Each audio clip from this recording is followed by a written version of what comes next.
আপনারা জানেন আজকে বাৎসরিক যে সম্মানিত জেলা প্রশাসকদের যে সম্মেলনটা হয় মাননীয় প্রধানমন্ত্রীর নেতৃত্বে সকল মন্ত্রণালয়ের সাথে আজকে সেটা শুরু হয়েছে এবং এই সেশনটা স্বাস্থ্য মন্ত্রণালয়ের সাথে ছিল। জেলা প্রশাসক মহোদয়দের কাছ থেকে আমি সমালোচনা বলবো না, কিছু বিষয়ের উল্লেখ করেছেন যেগুলিতে আরও কার্যক্রম গ্রহণ করার জন্য ওনাদের আশা ব্যক্ত করেছেন। যেমন ধরুন, অনেক অসমাপ্ত ভবন নির্মাণাধীন বিগত সরকারের অপরিকল্পিতভাবে অনেক ভবন নির্মাণ করা হয়েছে, এগুলি অরক্ষিত অবস্থায় পড়ে আছে, এগুলিকে চালু করার ব্যাপারে কার্যক্রম গ্রহণ করা।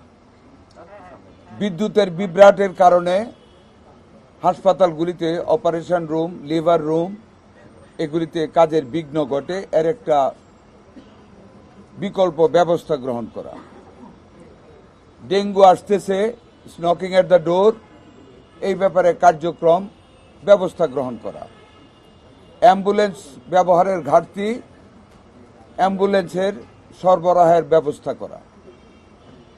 ভেজাল ওষুধ বিক্রি করা, এগুলির ব্যাপারে ব্যবস্থা গ্রহণ করা সহ অনেক বিষয়ে ওনারা যেগুলি অত্যন্ত প্রয়োজন আমাদের উন্নতি করা, স্বাস্থ্য খাতের উন্নয়নের লক্ষ্যে, মানুষের দোরগোড়ায় জনস্বাস্থ্য সেবা পৌঁছে দেওয়ার লক্ষ্যে যা যা করা দরকার সমস্ত বিষয়ে সম্মানিত জেলা প্রশাসকদের পক্ষ থেকে আলোচনা করা হয়েছে। আমরা শেয়ার করেছি, আবার ওনারা প্রশ্ন করেছেন কিভাবে করব। আমাদের প্রতিমন্ত্রী, আমাদের মাননীয় প্রধানমন্ত্রী, সহকারী উপদেষ্টা, আমাদের সচিব, আমাদের অন্যান্য পদস্থ মহাপরিচালকগণ প্রত্যেকে কথা বলেছেন, আমরা কথা বলেছি। আমরা ওনাদের কাছ থেকে সহযোগিতা চেয়েছি। যেমন ডেঙ্গু আসতেছে, এই যে পরিষ্কার পরিচ্ছন্নতার উপর জোর দেওয়ার জন্য আমরা বলেছি।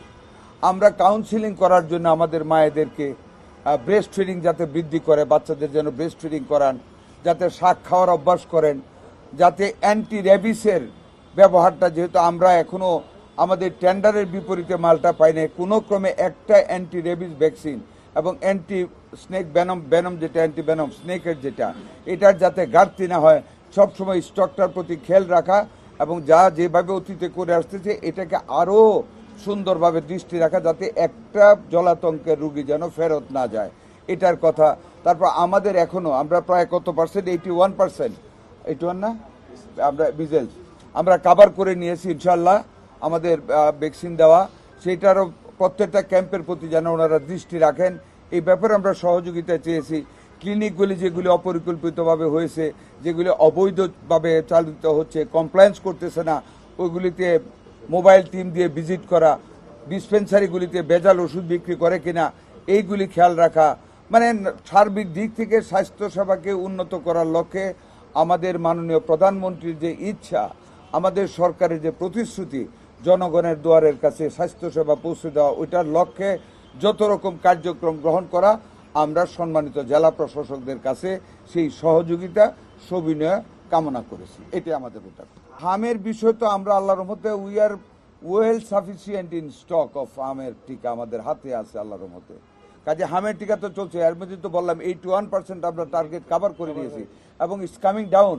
নিশ্চয়ই আপনারা দেখছেন যে দ্য রেট অফ প্রোগ্রেশন যেটা ছিল হামের এবং মর্টালিটি রেটও আল্লাহর মধ্যে অনেকটা কমে এসেছে। অ্যান্টিবডি ক্রিয়েট হইতে একটু টাইম লাগে, আপনারা জানেন, it takes few weeks time. আমরা 4 তারিখ থেকে শুরু করেছি, by this time it started action, শুরু হয়েছে, অ্যান্টিবডি সৃষ্টি হচ্ছে, এটা কাম ডাউন হচ্ছে। আমাদের এখনও চলছে অভিযান, আমরা আর 2-4 দিনের ভিতরে 100% টার্গেট আমরা কাভার করে ফেলবো হামের টিকার ব্যাপারে। আমাদের কোনো রকম স্টক ঘাটতি নেই, কোনো রকম দুর্বলতা নেই এই ব্যাপারে ইনশাল্লাহ। ওনাদের কোনো ব্যক্তিগত সমস্যার কথা বলেন নাই, আমাদেরকে সহযোগিতা করার জন্য স্বাস্থ্য খাতের সমস্যাগুলিকে রিপিট করেছেন। যেমন অ্যাম্বুলেন্সের অভাব, রাতে বিরাতে রুগীরা অ্যাম্বুলেন্স পায় না, যেমন ওষুধের ঘাটতি দেখা যায় হসপিটালগুলিতে, এটার সঠিক কোনো হিসাব থাকে না, এটা ডিসপ্লে করার জন্য ওনারা বলেছেন। ডাক্তার ঠিকমতো থাকেন না, লিএনএ ডেপুটেশনে ডাক্তার বাইরে অনেক, এটা অনেক ডিসিরা বলেছেন। এইগুলি তো মেজর প্রবলেম, আপনারাও জানেন, আমিও জানি, ডিসি সাহেবরাও তাই জানেন। এইগুলি তুলে ধরেছেন, আমরা সবাই এগুলি প্রতিকার করার জন্য আমরা কথা বলেছি, রাস্তা বলেছি, এটি।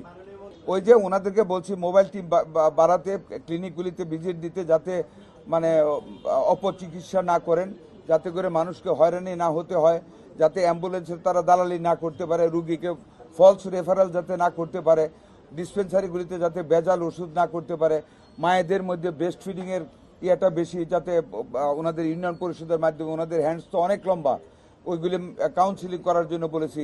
নেশার হাত থেকে সমাজকে রক্ষা করার লক্ষ্যে এসপি মহোদয়ের সাথে বেশি করে বসে বসে নেশাখোরদের বিরুদ্ধে কিভাবে এটাকে দমন করা যায় এটার কথা বলেছি।